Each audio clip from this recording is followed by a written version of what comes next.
Hello, everyone, and thanks so much for joining our Global Digital Culture Seminar today. My name is Ronan Fahy, and I'm a senior researcher at the Institute for Information Law at the University of Amsterdam, and I'll be your chair today.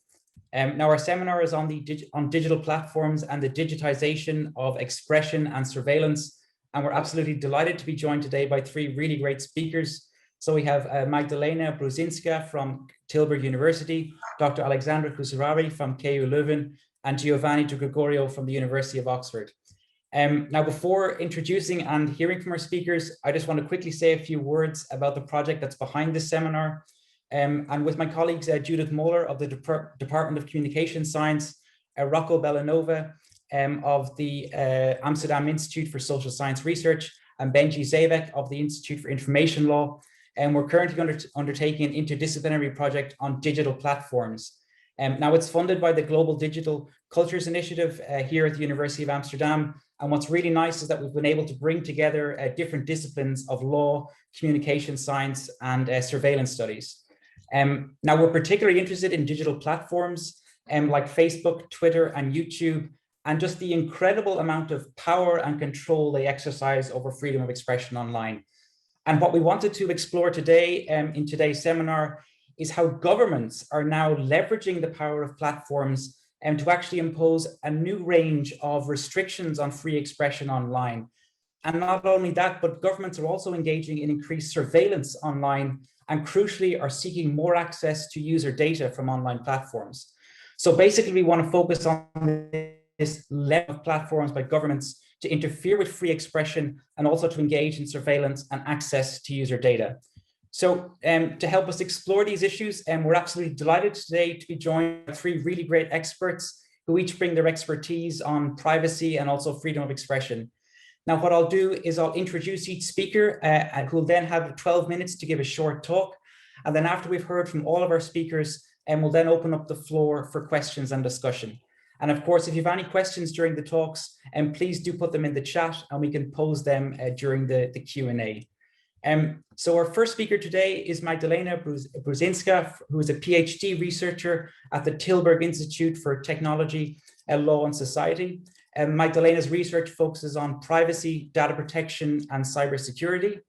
And in her PhD project, she examines legal uncertainties from sharing personal data for law enforcement purposes.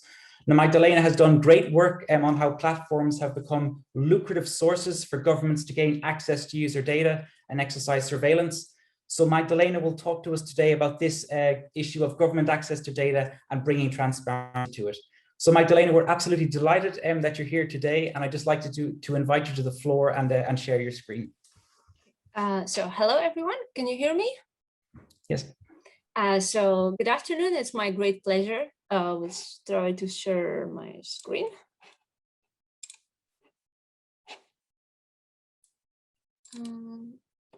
Can you see them?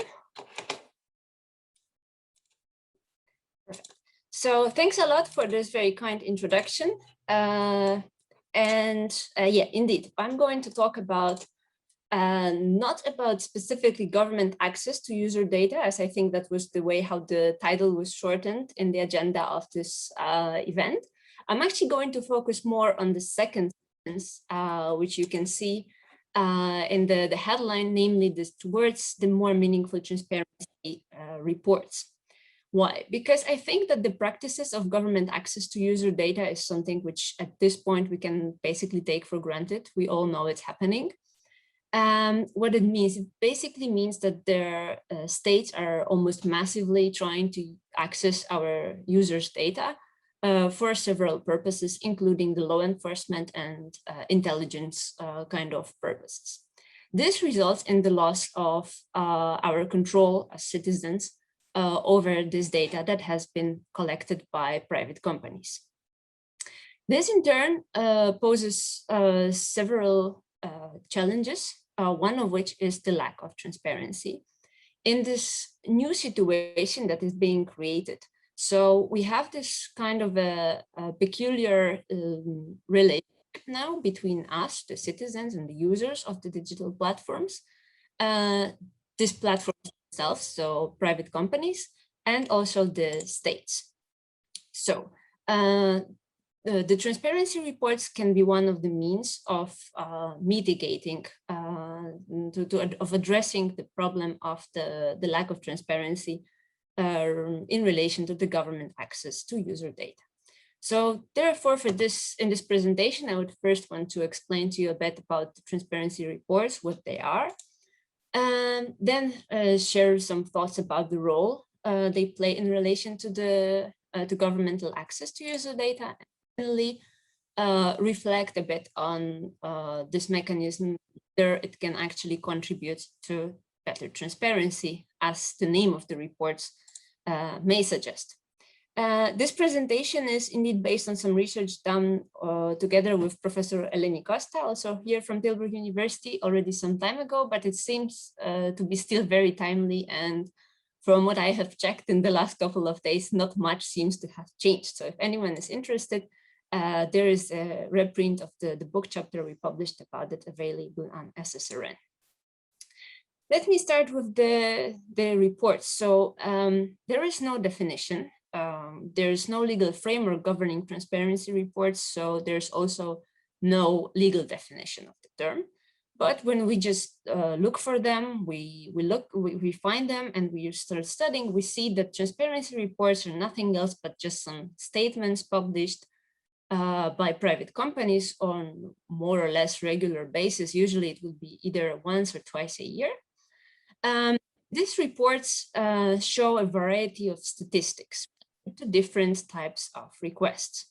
And what is particularly interesting for us, for of course the seminar today, is the requests, the governmental requests for user data, and these are those that we studied in our research. But also, so you know that there are also transparency reports revealing the requests for content removal. As I will show you in the coming slides, there is a lot of difference in the way how these transparency reports look in practice. Quick history. So the transparency reports as such, the history traces back to 2011. The first report was published, and it was published by Google. So therefore, I wanted to show you, this is a report, how it looks like. If you Google for Google transparency reports, you will see this picture. Actually, after Google, then the other companies followed the suit. It was first Twitter, and then it was very important that in 2013, when we had the Snowden revelations, out of a sudden, basically all companies that proved to be involved in sharing personal data and users' data with the government, especially, of course, the UK and the US secret services, intelligence services, all of them started sharing, started releasing transparency reports.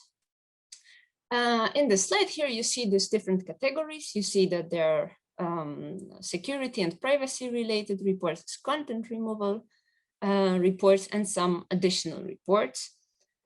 And when we click on the request for user information, we get to the page when we can see first like the global overview of the reports of which show us the numbers of requests made by governments for users' information, but also the number of accounts subject to those requests.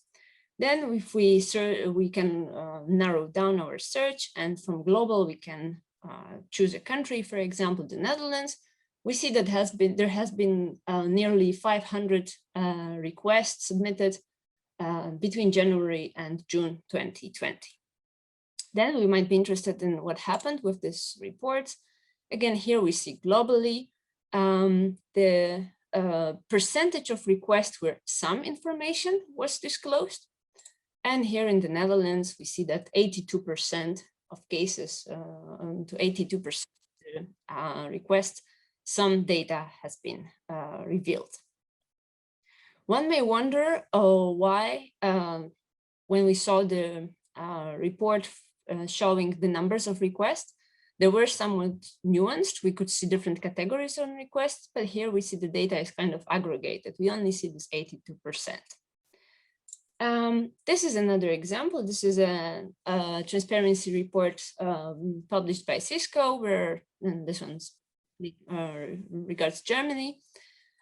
Interestingly, it is less fancy, like visually than the Google's one, but you can see that here the categories of shared or requested information are split into the content data category and non-content data, which has not been the case with Google. So we may start thinking whether the Google also distinguishes or not. We are not being informed about that. Yeah, one last example to show you is this report from Twitter. This is a true eye catcher. It's a very colorful and nicely designed interactive map. There are graphs, etc. And the report also contains analysis. So we can see exactly that there has been almost 13,000 requests between January and June 2020 globally, but also we don't have to do the math ourselves. Twitter does it for us, and it shows us that the increase in global information requests has increased by 44%, while the compliance rate, so as we understand, how many requests the data has been revealed, dropped by 9%. Being a bit confused with all these differences in the reports, we thought that it would be interesting to see then what is the role of this transparency report defined by these companies who publish them, who put the effort, invest resources in publishing them, often in this very advanced forms. And this is what we found. It is nice to see that this Facebook, for example, justifies this transparency reports by the statement that it wants to give the community visibility into how they enforce policies and reports to data requests. And you can find a lot of these very similar stories in most of these explanations to the report. And the overall conclusion was always that regardless of the format the company takes, basically all of them try to suggest, they all claim that they publish the reports for the purpose of promoting transparency. And of course, now we can start the endless academic discussion on the notion of transparency and what it means. But since it will take way too long, I think I'm just going to skip it for now and focus on just point out what we argued in the paper, which is that this all these claims made by the companies regarding transparency seem to simply fit in this contemporary phenomena known in the literature as the transparency syndrome. So the understanding of transparency in the sense of some expectations of centers of powers to disclose information about themselves and their actions, to citizens, clients, customers, and also to public at large. But is this really what we want, what we need to deal with the problem of the mass access of governments to user data? And is this really useful for us as the individuals and as the society? As you see in this slide, this is this specific situation, this triangle where we observed it illustrates the collaboration between the state authorities and the private companies, which is ever increasing over years. And at the same time, the transparency reports appear at a somewhat different level. So the companies report directly to us, to the users. However, given the content of these transparency reports, we may really doubt whether they do actually correspond to this process of collaboration. So whether the green arrow basically reflects what is happening in the red arrow, which is illustrated with the red arrow. And what is particularly interesting from the citizens' point of view, in the light of the principle of the rule of law and of the rights that we would expect in the on the ground of the fundamental rights, is that if the government receives the data from the private companies and not directly from us users, perhaps a clear notification of the users would be more important, because as the European Court of Human Rights, for example, has explained in its case law, the notification of interception of communications is inextricably linked to the effectiveness of the remedies before the court.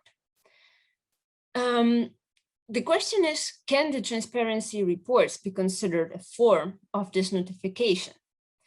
And what we concluded in our work was that, in principle, the law does not require to have this direct notification to the user, but it is so the transparency reports could play this role, but definitely not in the form in which they are at the moment.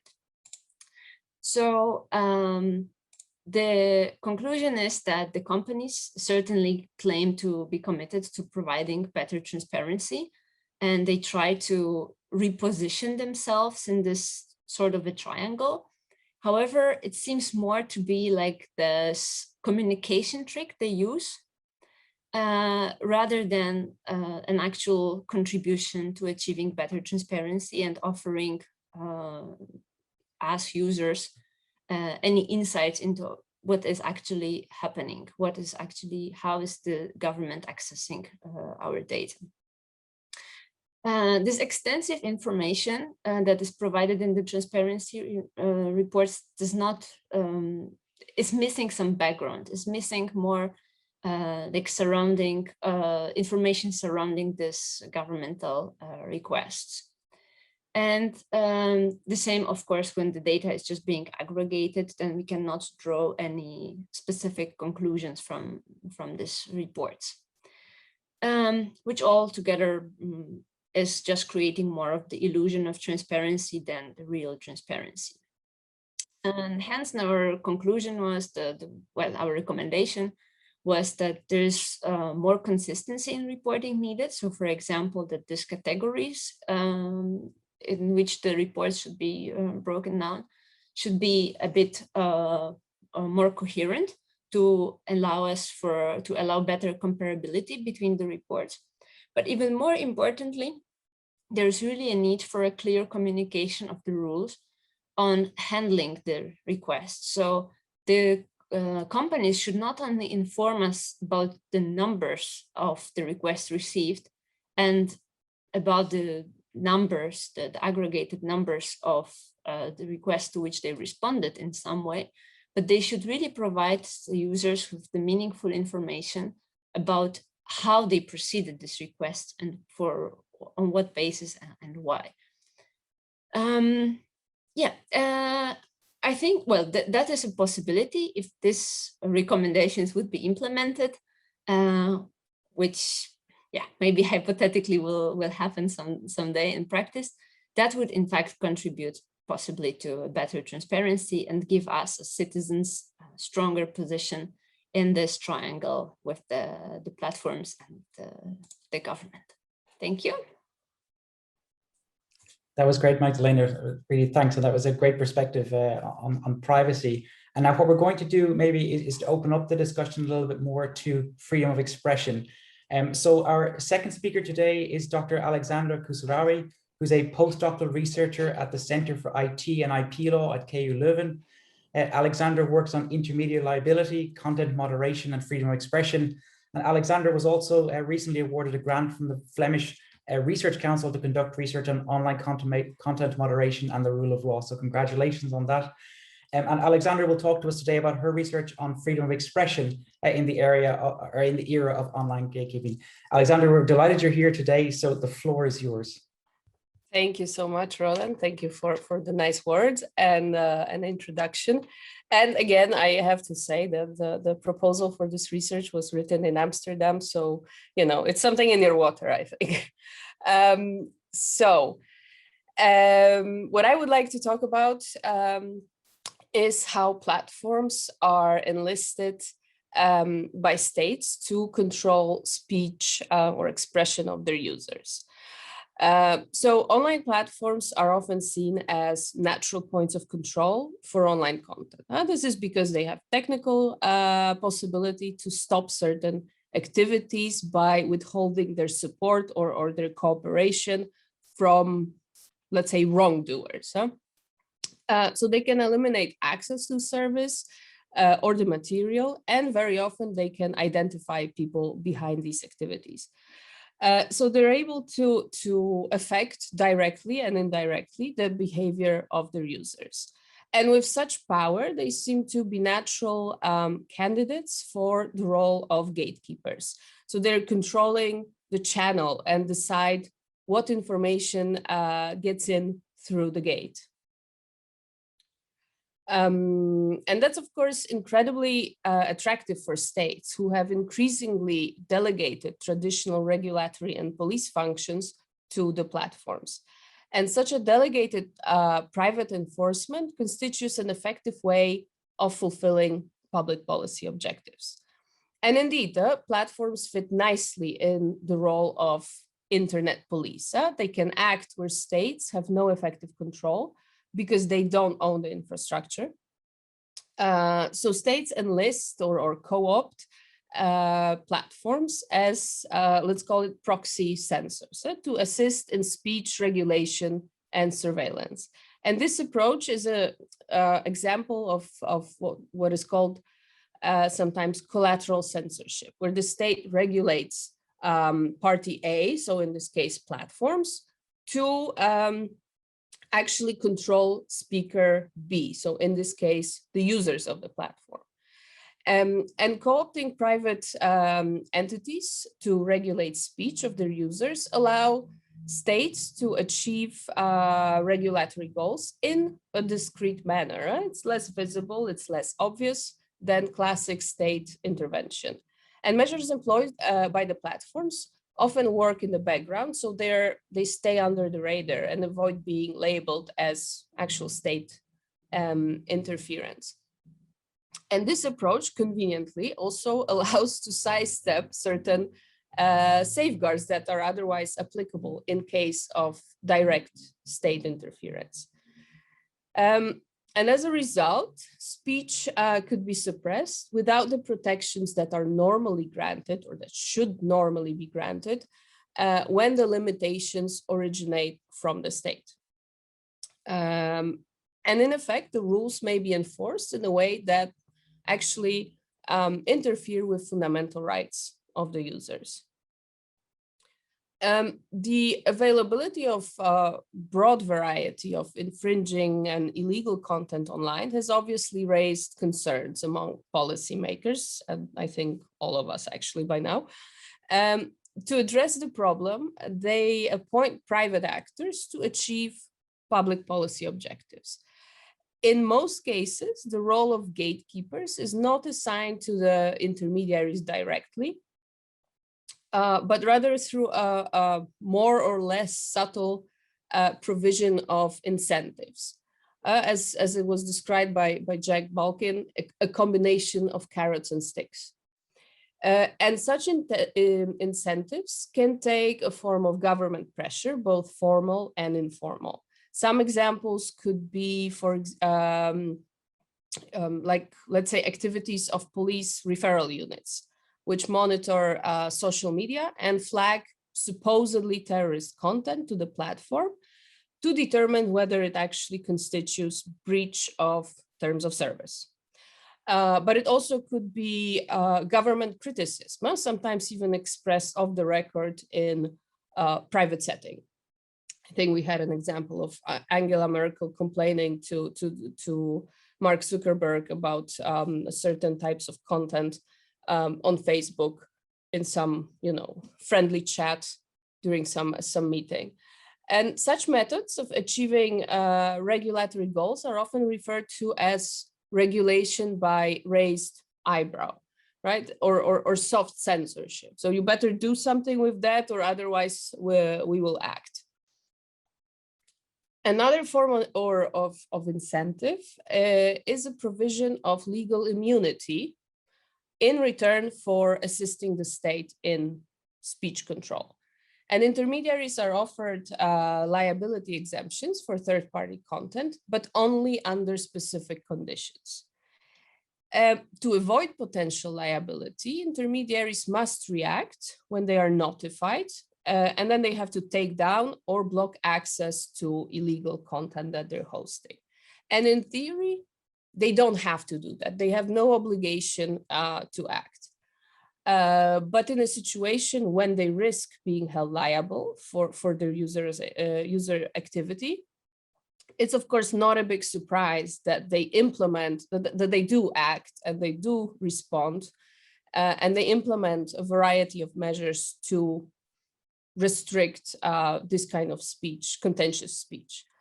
It's also not surprising that they are often too quick in taking down content that puts them at risk of being held liable. It's just not worth their time and resources to actually go into analyzing every piece of content, just act and block or remove. So effectively, this regime places intermediaries in a position when they have to decide which content to remove and which content can remain online. And finally, we have this straight up regulation, traditional regulation, co-opting platforms to regulate speech online. And this is a recently growing trend that we started seeing more at national level, with states proposing laws that explicitly delegate monitoring, assessing, and sanctioning powers to the platforms. And here we have examples of the German NetzDG, the similar act in Austria, French Avia bill, which failed recently the scrutiny by the Constitutional Court, but I'm afraid that's not the last we're going to hear about that. And here I only mentioned some examples from the EU, but there are many more from around the world. So they all require more effective moderation of online spaces, mainly understood as more takedowns and faster takedowns. And of course, the content subject to removal orders is defined by these states, which means it could, it could cover content that is undesired by the government, blasphemous content in Poland, for example, or content coming from civil rights organizations criticizing the government. But it's also visible at the EU level. For example, we had at first a code of conduct on hate speech, which was still a form of, I would say, direct pressure. Then the amended AVMS directive, the newly adopted terrorist content regulation, and the proposed Digital Services Act that is meant to update the old e-commerce directive. And all these initiatives, to different extents, but they all put certain obligations on platforms to take up certain enforcement tasks that are normally reserved for states. And there is certain shift from intermediary liability, as we used to call it under the e-commerce directive, to intermediary responsibility when they are expected to take some proactive measures to control speech. And then what else? But delegation of such enforcement tasks to private entities, of course, raises several concerns. The tasks are delegated to entities that are not competent to make this type of decisions about content. There is no proper balancing of rights at stake. So it could affect fundamental rights of internet users, and in particular lead to undue restrictions to speech through private censorship. But also it could lead to chilling effect and self-censorship.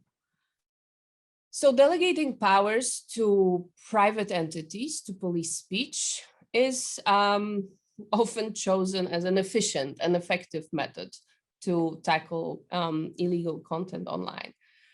And in my research, I was focusing very much on that aspect that, okay, even if we say that certain form of cooperation is inevitable in this area, but by delegating obligations, state obligations to private bodies, states cannot absolve themselves from responsibility to ensure effective protection of fundamental rights, right? Because states not only should not interfere with the fundamental rights, but they also have a positive obligation to effectively protect these rights, also from interference by other private entities. So one way to ensure such effective protection or contribute to such effective protection, excuse me, would be the delegation of censoring powers must come equipped with certain protective measures that could put some limits on how this power is exercised, right? And that could take form of adequate safeguards developed by states, both substantive and procedural. And in my research, I propose a number of such safeguards grouped by categories. So I'll just mention like a very general, but I'll be happy to go more into details in the discussion later. So these safeguards should aim to, first of all, improve the quality of law, right? By ensuring that legal framework delegating the power to restrict speech to private entities, but in general, that it's accessible, foreseeable, and predictable. That all the parties in this situation actually know what is expected of them. To ensure that measures interfering with online expression are proportionate and impose minimum impairment of the right to freedom of expression. Also, that safeguards, that I propose that there should be safeguards in the area of procedural fairness. So safeguards that would focus mainly on how decisions are taken. And the main goal here would be to introduce certain elements of due process. And of course, to ensure effective remedy. Because decisions about content are not easy to make. I think we realize that by now, and mistakes do happen and will happen. Be a way to rectify that and to ensure that appropriate relief is possible. And finally, and I think that links nicely to the previous presentation of Magda, that safeguards to ensure more transparency, which is necessary to gather data on functioning of these mechanisms and these safeguards, right? But that these transparency reports should come from platforms. And also, just to add to what Magda was saying, that metrics on what is reported should also be defined by someone else than the platforms, because otherwise, it doesn't really contribute much.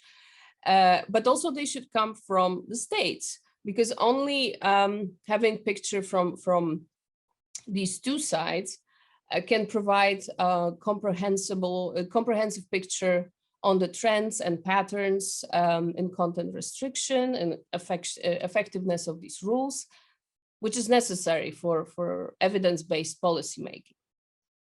To finish my intervention, I should mention that the most recent initiatives at the EU level, and I mean here both the adopted terrorist content regulation and the proposed DSA, contain actually a rather impressive number of safeguards.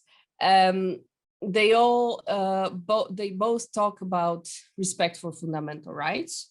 They mention, freedom of expression, right to privacy, right to association, I think as well. I think only in the terrorist content regulation, freedom of expression is mentioned like 16 times, which is incredible. And while this is, of course, great and laudable, it also shows that the devil is in the detail. And that safeguards in the terrorist content regulation do not actually address the most problematic part, that the orders can be issued by national authorities that are not judicial authorities.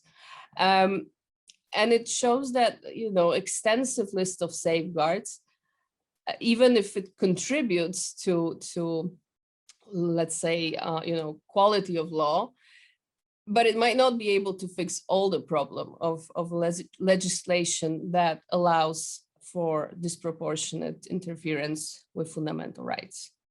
And I'll stop with this, and I'll be happy to continue in the discussion. Thank you. Thank you, Alexandra. That was really great. And our next speaker today is Giovanni De Gregorio, who's a postdoctoral researcher at the Centre for Socio-Legal Studies at the University of Oxford. And Giovanni's research focuses on digital constitutionalism, content moderation, privacy and data protection. And we're delighted Giovanni could join us today. And he's going to talk to us about democratizing online content moderation. So we're really looking forward to your talk, Giovanni, and the floor is yours. Thank you so much, Ronan. So let me share quickly my slides. Here you are. I think you can see them. So first of all, let me thank you so much for having the possibility to first of all meet all of you during these times. And I would really start saying that both Magda and Alexandra, presentation have really in a way on the same line of what I will say. So it's also a call in a way for more transparency, but not just transparency per se, but a transparency that is really effective and looks more in a more comprehensive way. That this is not just a catalog of new rights, but it's just a more nuanced approach of what we should think about, how we should think about the digital democratic society or a democratic digital society. So the question now of this presentation is that how we can try to democratizing content moderation. And democratizing does not just mean, this is important, to allow users participating in the concept, in the designing of content moderation. This is not just that. Because we have experienced how a global community is not able to regulate itself because it's global, there are multiple communities. So the way in which when we deal with platforms, of course, like Facebook or Twitter with very large sharing platforms, this is more difficult. So the way in which we can democratize content moderation, as we will see, it comes from the possibility of a mix of a top-down and bottom-up approach that can allow a platform to be more transparent and accountable. But before to do that, this is a presentation providing a constitutional perspective coming from the research on digital constitutionalism. But why? And in a way, you will find a lot of what, especially also Alexandra has underlined before, because when we focus on how to democratize content moderation, we should focus. We should first of all understand whether we want to focus on Europe or whether we want to focus on the US, because the discussion is really different. There is a reason why. Because if we start from, as we will see, the agenda of this brief presentation, we'll start under is as it is nowadays, comes from a logic that comes from the idea of digital liberalism that actually has been developed at the end of the last century, as driven by the idea of the free marketplace of idea of the digital free marketplace of ideas. Think about the decision of Reno versus ACLU, and that will give a good picture of what has been the debate at that time.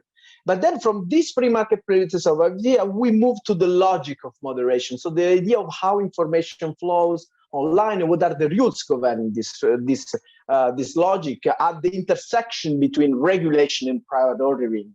And then we'll try to understand how what are the paths to democratize content moderation, and then I brought ahead with some, I would say, trade-offs or dilemmas. It depends on your perspective.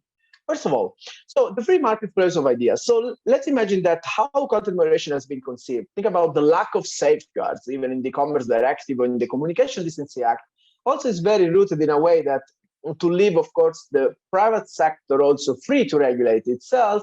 And this comes from the idea that no one's want to, of course, interfere with the right of freedom of expression, because the idea is that freedom of expression can flourish when it is free to do that. So this liberal idea has been, of course, implemented also in the US. Of course, if you look in a way also to the Communication Decency Act, but not just that, it's not the only recent one. But the idea is that in any case, at that time, the most important thing was to promote the development of digital services, as you can see in Europe as a goal for the internal market. But at the very end, in these years, we have started to understand how the process of content moderation is not just an online concern, but has raised actually concern beyond digital boundaries. And we have seen, for example, what happened with the attack of the Capitol Hill, if you want to use a Western democracy example, but there are increasingly concerned of the consequences of content moderation, even in other areas of the world that are even sometimes less studied or examined, like in the case, for example, of Myanmar. So this point actually raise a fact, actually, that content moderation has a constitutional dimension. First of all, because it's so much connected with free speech. And also in Europe, I would say, with the freedom to conduct business of the platform, as also the European Court of Justice has underlined. But even more importantly, this has also been already underlined, content moderation has a constitutional dimension because it represents the exercise of a quasi-power that it comes from a delegation, even is indirect from the Commerce Directive, but also from autonomous powers. If you look at how content moderation works, you can find that there is, of course, a clear approach when platform in a way define the standards. So it's a quasi-legislative function. They enforce the standards. You're relying on algorithms, more technology, more generally speaking. And then, of course, they can balance fundamental rights. These are three of the powers that are looks and mirrors, in a way, the powers that are exercised by public authority. This is a big challenge for the rule of law, because in a way, the rule of law, the standard of the law is, in a way, competes with a standard coming from private ordering, extending on a global scale. And what is important, this is not just about free speech. This is so relevant because today we are talking also about surveillance. This is also relevant, especially for the cooperation between the social media and platform, and how governments can actually push back social media or regulate social media, avoiding what scholars have already called at the beginning of this century, like the invisible handshake. Why? Because, of course, governments could not be incentivized to regulate online platforms because they could benefit from the unaccountability coming from their relationship. Think about when the governments can access data for surveillance purposes. This is, of course, it's not the road that Europe is following, but in the US, this almost 20 years that there have been doubts about this invisible handshake that in a way hides the cooperation between governments and social media. This is a big challenge for the principle of rule of law. And this is why also you can understand why the content moderation has a constitutional dimension, first of all, no matter if we are in Europe or no matter if we are in the US. So, and here the geographical question is relevant. What are the safeguards users can rely if we want to picture a democratic digital environment? And here the answer depends on where we are looking at. Why? Because in the last 20 years, if you use that kind of Abrams versus the United States approach, this is actually still the picture in the US, where we see a kind of omissive approach to content moderation. Of course, there have been new approaches. There have been several, of course, bills to amend the Communication Decency Act, as you know very well, and also other approaches like the Honest Ads Act. But still, the First Amendment is really the basis of the public-private divide, which really constitutes a barrier to regulation from public actor. And maybe also the invisible handshake is another political reasons why there is this kind of omissive approach to the regulation of online platforms. But still, even if since Abrams versus United States has been passed more or less 1 century, still, if you look at the case of South Carolina versus North Carolina, you can see how the frame, the narrative, the judicial frame of the US Supreme Court still looks at platform as an engine for democracy and not as a threat for democracy. This is really important, as also we can see Manhattan versus Alec is another case showing how the public-private divide is still there and it's still strong. So the way in which we can think about addressing and democratizing the content moderation in the US, it's really different on how just in 1 minute we will see in Europe, because there is this new form. And that's in another research we had during this year with with Niva Elkin-Cohen and Mayam Perel this year, we addressed how to overcome this constitutional deadlock in the US. And the answer was looking at contract law, to a bottom-up approach. This is really interesting because the democratization of content moderation in the US will come probably from a bottom-up approach, looking at the instruments in the private sector, coming from contract law rather than constitutional law. And this is quite interesting because even if we look, if we want to take a past example, I would say the executive order looks like a constitutional paradox, precisely because on the one hand, we have the Supreme Court that actually has a clear understanding of that. We have the First Amendment, and in the middle, we have the executive power. But the fact that we know very well how much this approach has been a kind of constitutional paradox. But when we said we moved to the EU, and this is quite interesting, how also the digital constitutionalism also shapes the idea of regulating and democratizing content moderation. The approach is it's really in a way different because first of all, we can see how the approach of the union, as you know very well, but this is just important to repeat, has shifted from really an economic freedoms, from the goals of the internal market to a fundamental rights approach. This does not mean that the goals actually of the internal market are not anymore relevant. Look at the regulation on AI. But what is important, this approach has been complemented by a fundamental rights strategy. And this is really important. And this has come from the rise of digital constitutionalism. And if you look at some points, as you know, also the European Commission has always said since 2015 that platforms start to play a more role. Think about the cases that we addressed before about speech beyond digital boundaries. And so this is quite important that they start to act more responsible. So the question is not just how to make platform liable as it was at the beginning of the century, but how to make more responsible, accountable. And if you think of the GDPR, you can also understand why this risk-based approach is relevant.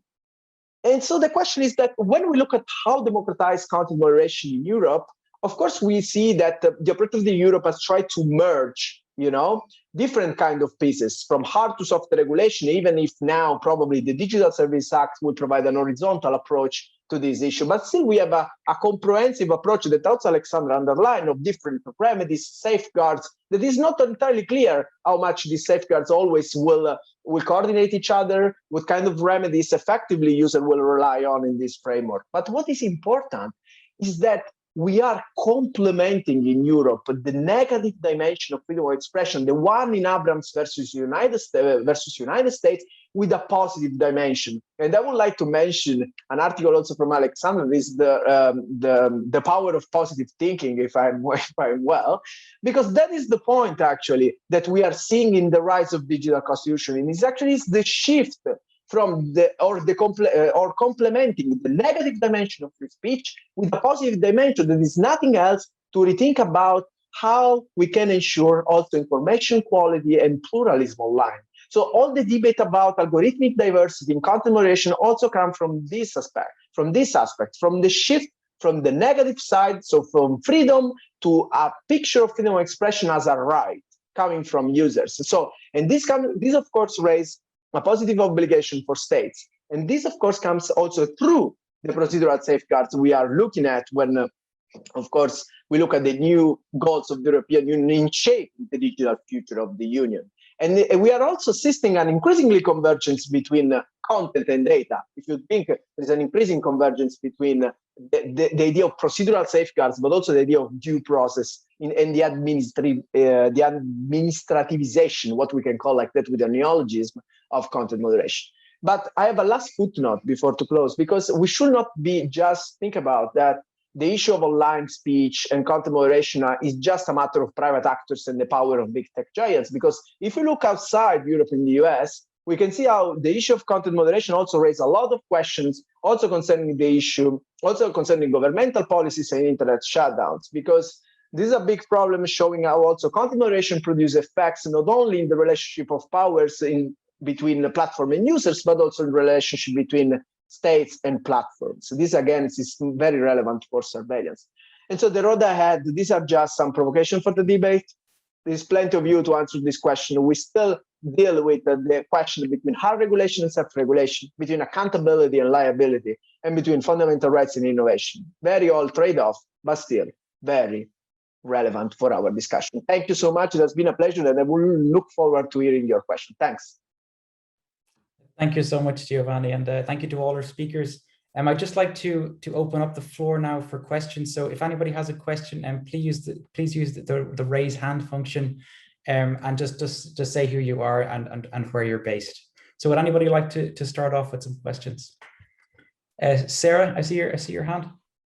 Yes. So thanks everyone for all the presentations. I have a question for Magda, because when we're thinking about these transparency reports, of course, like the idea of transparency is what you also pointed out, to ensure that people can like exercise their rights, so it's access to the court and everything. But do you think these general transparency reports will be enough for people to claim standing in the court if they can just point to a transparency report and say, well, you know, I'm probably surveilled because there's this transparency report and it shows that data is being accessed by governments? Or if we're thinking about, for instance, very specific groups like activists, should they have like more specific indications to show that they're probably being subjected to surveillance, or will these transparency reports already be sufficient to give them that standing? Well, that's a good question. Actually, regarding the standing in the court, I don't think that this is possible in any case, that the transparency reports would give such a standing. I mean, I cannot imagine this happening unless the companies would really start sharing individual reports to individual users, which can also be an option. Then I would not consider it maybe a transparency report, but more like just a notification that if we would put the burden on the platforms that they need to inform the user that his data has been requested. And this is the way in which the platform responded to such a request. For the groups, maybe that could be one of the options of specifying the transparency reports. If we would break down the categories of requests in some specific categories. So I'm not entirely sure if it's really possible to implement, and also how to create these categories. That would be a huge problem. But for instance, if the platforms would be would try to be specific enough and say that for, I don't know, journalists, for example, we received that many requests, or for people with this specific features, I don't know, people of specific country of origin or some ethnicities. Yeah, I don't know, but as a standing in the court, I don't see it happening. No way. Thanks. Thank you. Naomi, I see your hand up. Hi, yes, thank you so much for the great talk. And I have a question to Alexandra or Giovanni on the relation between the freedom of expression and content moderation. For a lot of the legal and policy debate focuses a lot on the removal or non-removal of specific content, but of course the platforms do in their content moderation a lot more with content than only leaving it up or taking it down. And I was just wondering what your thoughts are on how you can include or not include all these other type of actions, such as ranking or recommending, etc., within the scope of the freedom of expression. Thank you. Alexandra, do you want to go first? Yes, sure. Thank you for the question. Yes, you're certainly right, and I think that, you know, we do say notice and takedown, and you know, talk about takedowns of content, maybe often, and I think more and more, as a sort of a shortcut. But I think there's more. It is clear that, you know, takedown is not the only response, and that is also what I kind of put in the category of proportionate response. So, you know, then you have the broader category of notice and action. And then depending on what kind of content we're talking about, different types of reactions might be more proportionate, more reasonable. You know, if we're talking about defamatory content, 24 hours or even 48 hours might still sound reasonable. But if we're talking, I don't know, let's say illegal streaming of a live sport event, then obviously, you know, 1 or 2 hours is actually the time to take certain action to block it. So there are a number of responses, you know, with notice and notice, and notice and response, where for certain types of content, you might actually have this more the longer process where whoever posted content should be able to respond and defend. So whether you call it counter notification or otherwise. And I think for this, I would probably, I will check exactly the title, but I would definitely recommend a paper of Christina Angelopoulos and Stain Smet, which definitely wrote about it and different types of responses and how they might be better to actually achieve the result of not basically putting everything out under just takedown and that's it. So I'll look for it and if I find it, I will still post it in the chat here, but it's a great paper, really. Great. And Giovanni, did you want to add anything? Yeah, I mean, first of all, thanks for the question. Of course, there are research showing that platforms do much more rather than taking down, of course, or just reinstate content. And one of the questions that indeed, this does not surprise, because in the one hand, platforms also are not just interested in removing content, but also to moderate them and prioritizing them, recommending them to get more advertising revenues. And this is quite clear. It's part of the business model. So the phase of soft moderation rather than hard moderation is increasingly relevant. So it's something that we should be more, in a way, concerned even rather than hard moderation. But in a way, regarding the approaches that could be also considered also proportionate, we have seen also how the DSA is trying in a way to, especially for very large platforms like Facebook or platform that falls within that definition, they try also to provide these top-down instruments, whereas the authority can actually ask or look inside the box, let's say, and ask some questions to understand a little bit more what is happening. And this forms of, and this also will come with the idea that has been a lot discussed of the impact assessment that should come out. Actually, you cannot actually assess the impact on fundamental rights or human rights, depends on your perspective, without assessing what you are doing when you prioritize your content, not just when you are removing that, because it will be in a way naive to think about that the problem of content moderation is just removal or not removal, because assessing the impact on fundamental rights without, so having an impact assessment, but and addressing only removal, that will not be sufficient to run a complete systematic impact assessment. Of course, there are other measures concerning also the removal, and there is also a study from Beck Wagner that has published with Alexandra Gies on a study on the alternative remedies on content moderation. That could be another point of interest that will be useful to map what are the alternatives to removal. But if I may, we should not forget that whatever even technological system could work, we should not forget that the proportionality of the adoption. So if it comes from a top-down approach, this should comply with the protection of free speech. So that is the connection, of course. Rather, if it comes from the platform has a more, I would say, freedom to do that, because that is voluntary, as also the DSA has clarified these times, overcoming the problem of passive provider, I would say. That was great. And does anybody else have a question?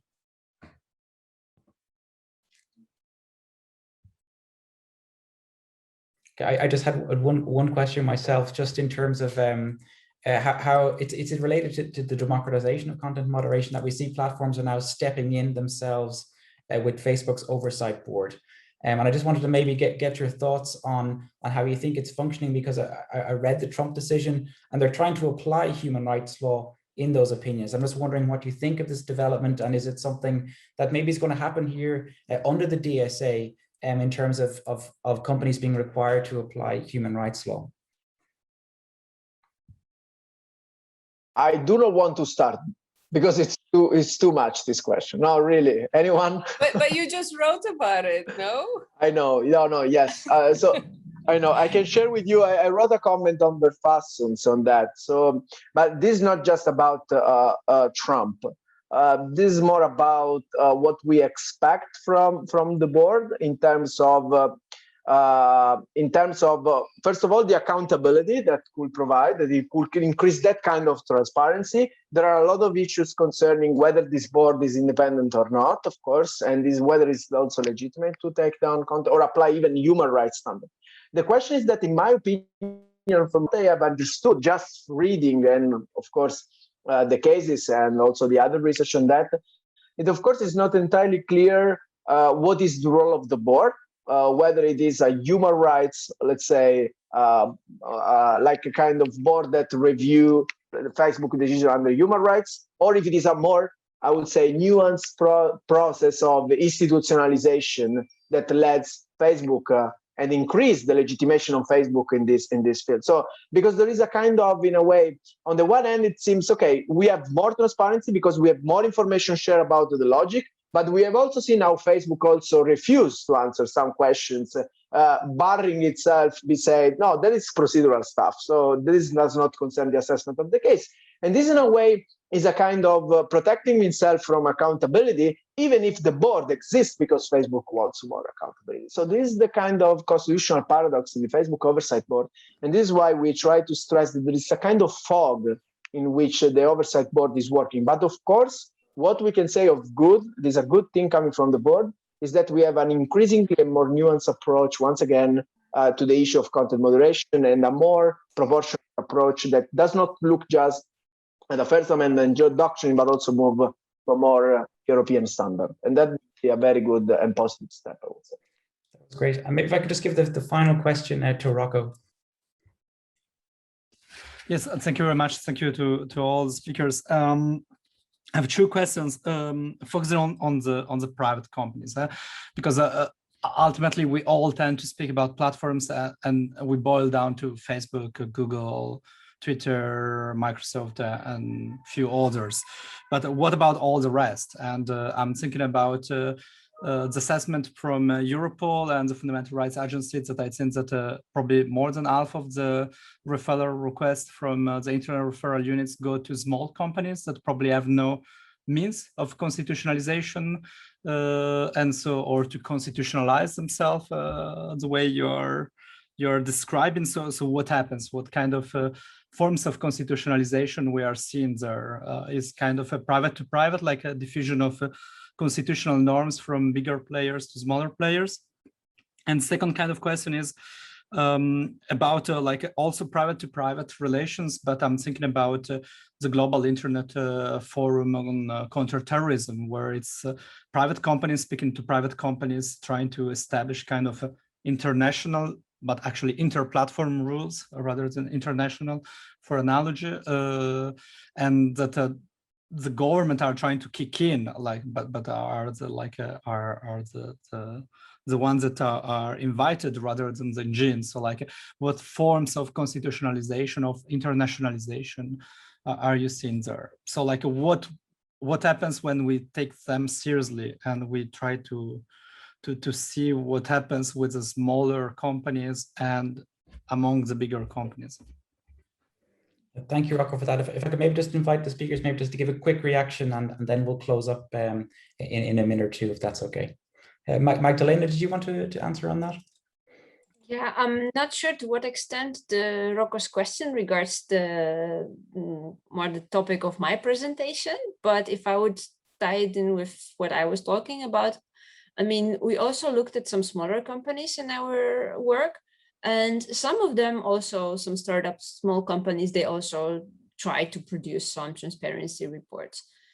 Of course, the same question basically applies. It's just that we see smaller numbers in these reports, but their actual meaning, there's not that much difference. I mean, maybe if we would really look at the very small ones, which have 5 users, and we would see that the data was requested regarding 4 of them, then that would be quite meaningful, because then we would consider, okay, then there's really a high chance that our data has also been requested. But yeah, other than that, I'm not sure. And yeah, I think the second question is more for the other speakers. That's not something really related to my topic, I'm afraid. Alexandra, do you want to quickly respond? Yes. So first about small or smaller platforms, that is definitely an issue. I think, both DSA and terrorist content regulation, they're kind of created with these big platforms, which we all think about when it's about spread of disinformation, elections, or about vaccination.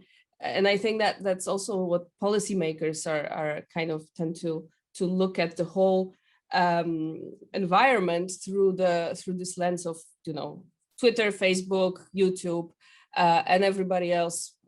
It's kind of as an afterthought, if at all. So I think that is definitely the question of how they would be able to comply. And I've heard critical comments that the DSA at the moment, the rules, the big ones will be able to comply without a problem, but it's for smaller ones this will be an issue. And like for the terrorist content regulation, I think it was explicitly said in the memorandum at the beginning when it was introduced that there will be no exceptions for smaller platforms because they are misused by terrorists to share content, because there is less monitoring, less scrutiny. Right now, I think it's only taken into account when it comes to defining penalties for non-compliance. But I think that is something that it should be taken into account. I am hoping to also start research on this, looking, for example, at the government-created platform in Hungary and also the platform in Poland, which was created as a response of a big scandal of deplatforming Trump. As a platform that would be so pro-free speech, but at the same time only speech that is kind of acceptable by the pro-government people. So absolutely no criticism of Catholic Church or any kind of pro-LGBT community. So the freedom of expression is also it's very specific understanding. I agree. This is we're missing more data, more evidence from the smaller platforms to have a full picture.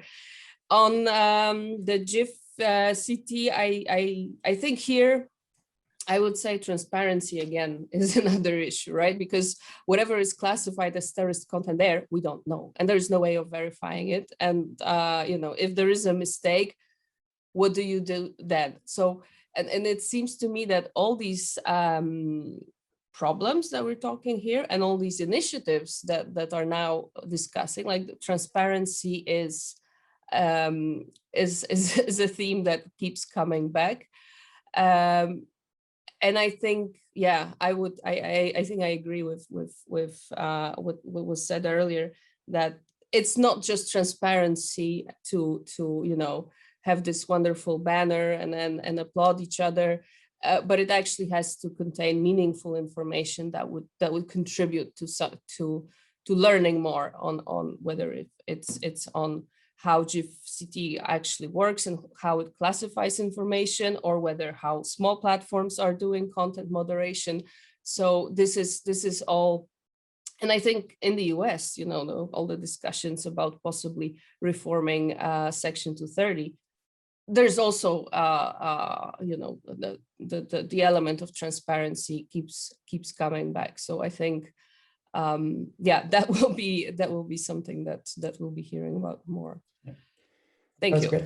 That was great. I'm just a little bit conscious of time, so I think I might just close the seminar there. And I just want to say thanks so much to Magdalena, Alexandra, and Giovanni, and to everybody in the audience for joining. I really enjoyed your talks. I really enjoyed the discussion. And to let you know, in September, we're going to have another event on the Digital Services Act specifically and freedom of expression. So we'll send out some invites to that. But thanks again to everybody. And I'll just close the seminar there. And maybe just we can give a little bit of a clap to all the speakers. It was fantastic. And yeah, thanks again. So yeah, please have a nice evening, and hope to see you guys soon, hopefully in person.